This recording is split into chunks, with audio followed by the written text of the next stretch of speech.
Welcome to Telugu రాజు. నేను శరచంద్ర. ప్రస్తుతం మనతో పాటు ప్రముఖ రాజకీయ విశ్లేషకులు చింతా రాజశేఖర్ గారు ఉన్నారు.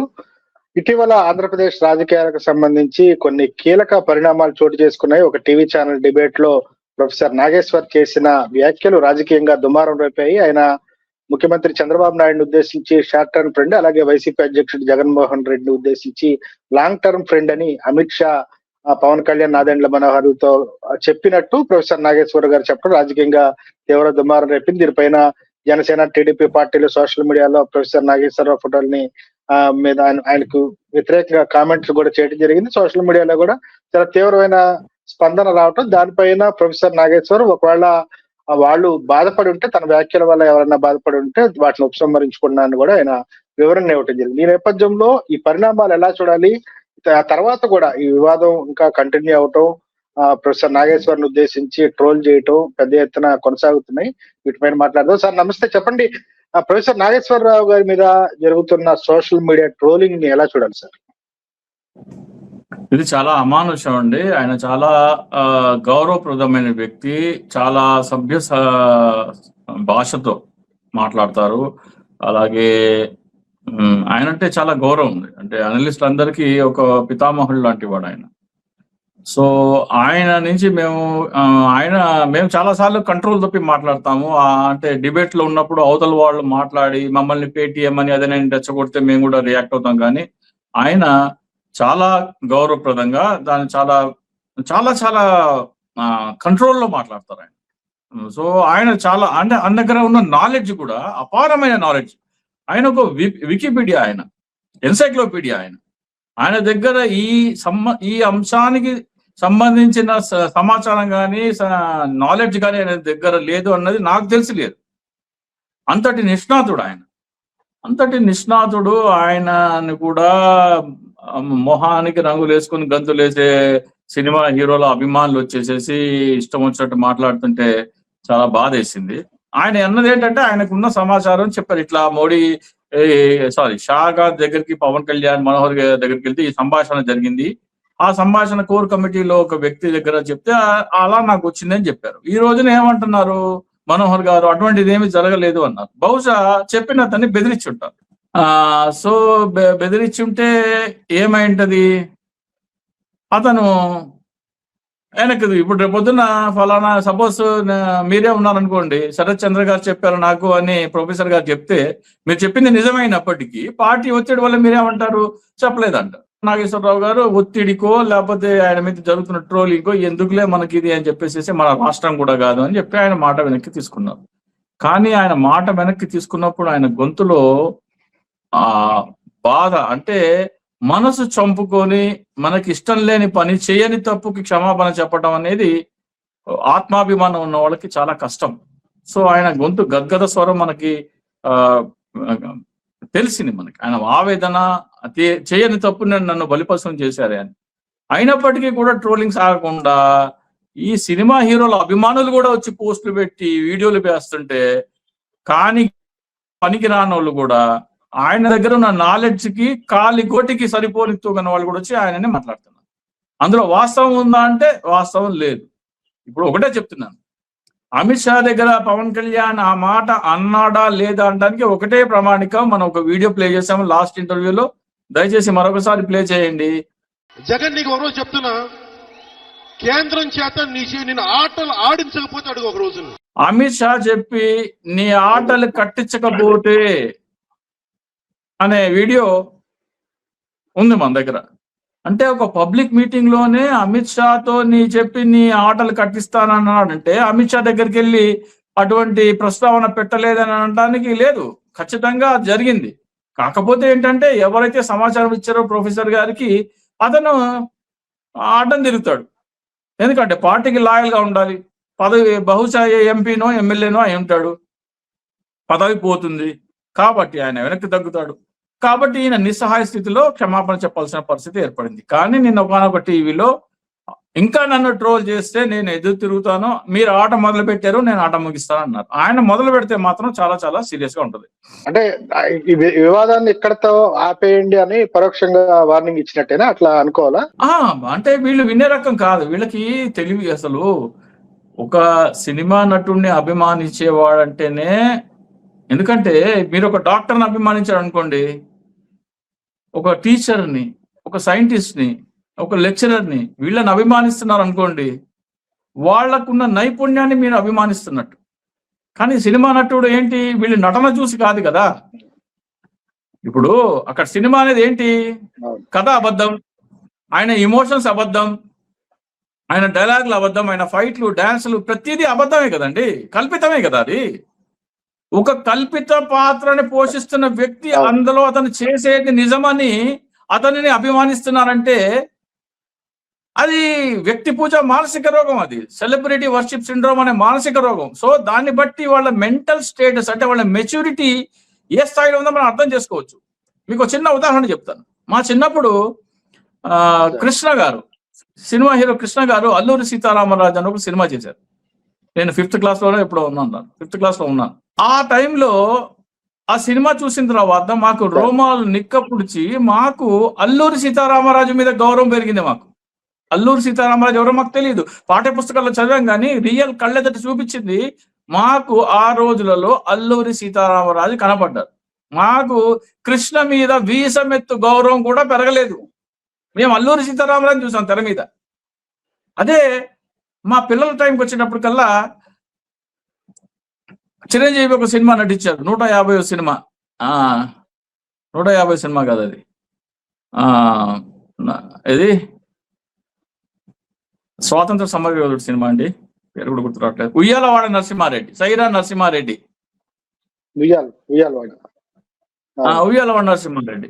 ఆ సినిమా థియేటర్ నుంచి బయటకు వచ్చిన యువతని సినిమా ఎలా ఉందంటే, చిరంజీవి ఫైట్స్ అద్భుతం, బాక్స్ ఆఫీస్ బద్దలు, రికార్డులు తిరగరాస్తాడు, ఇవి చెప్తున్నారు. కానీ ఉయ్యాలవాడ నరసింహారెడ్డి గురించి ఒక్కడంటే ఒక్కడు మాట్లాడట్లేదు.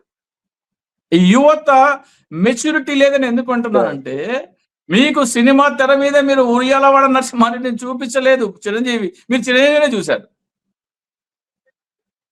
అంటే ఒక కల్పిత పాత్ర, అంటే ఉయ్యాలవాడ నరసింహారెడ్డి నిజమైన పాత్ర అయినప్పటికీ మీరు చిరంజీవిని చూస్తున్నారంటే అతని చేయని గుణగణాలు చిరంజీవిలో మీరు చూస్తున్నారు. అంటే ఉయ్యాలవాడ నరసింహారెడ్డి చేసిన మంచి పనులన్నీ చిరంజీవి చేశాడనే భ్రమలో ఉన్నారు మీరు.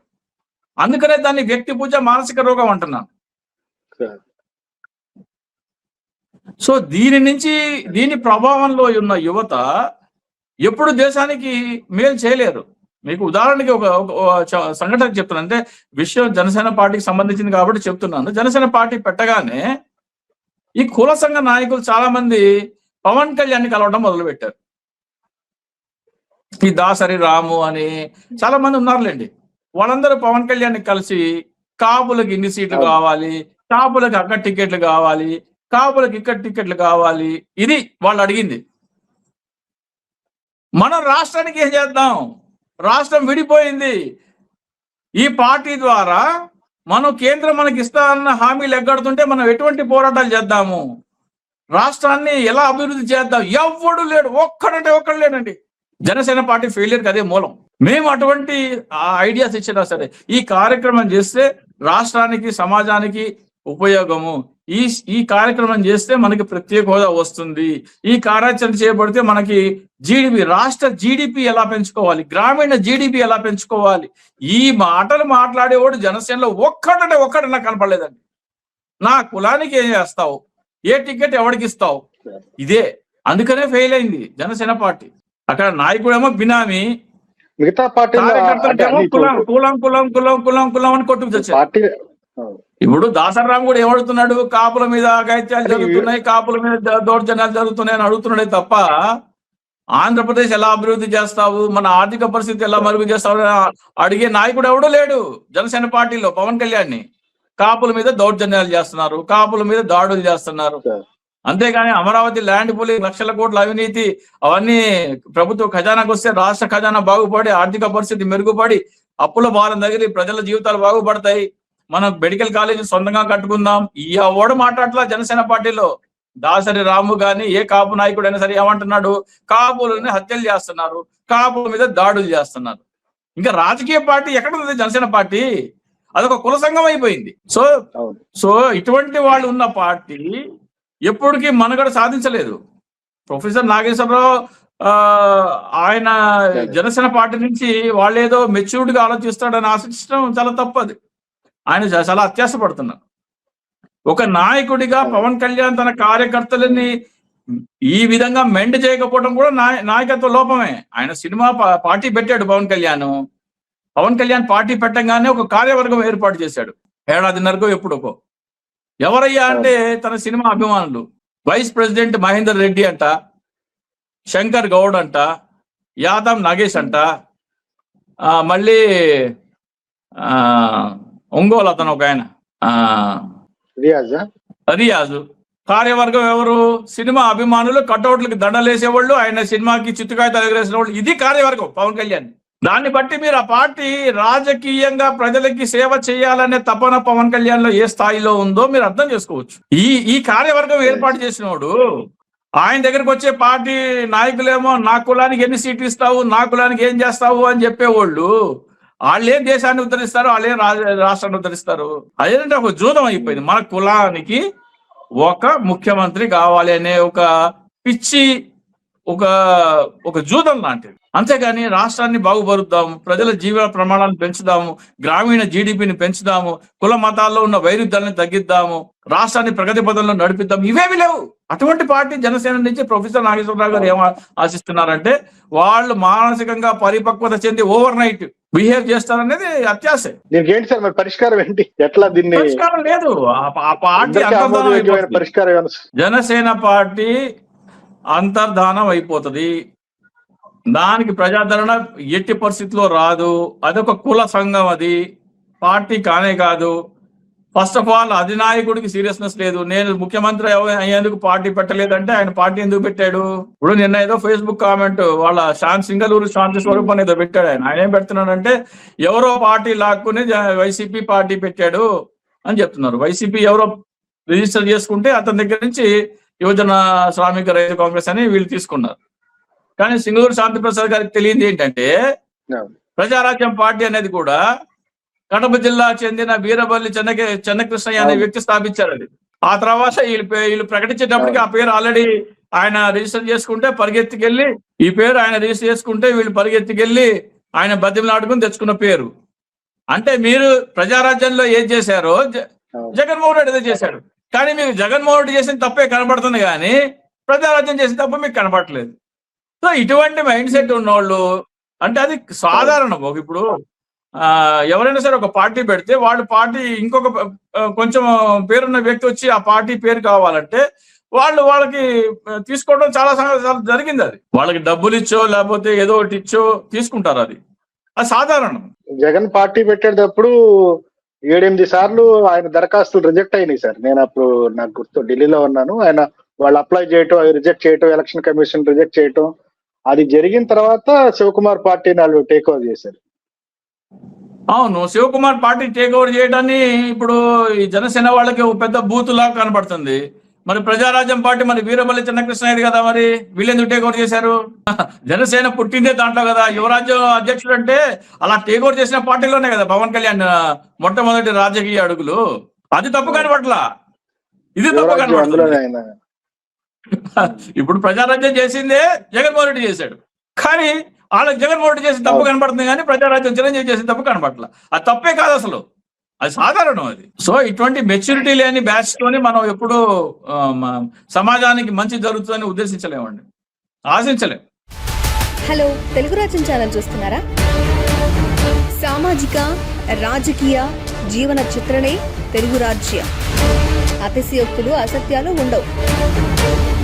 రాజకీయ కోణం కాదు, ప్రజా కోణమే కొలబద్ద. తెలుగు రాజ్యం వీక్షణ మీ ఉత్తమ అభిరుచికి నిదర్శనం.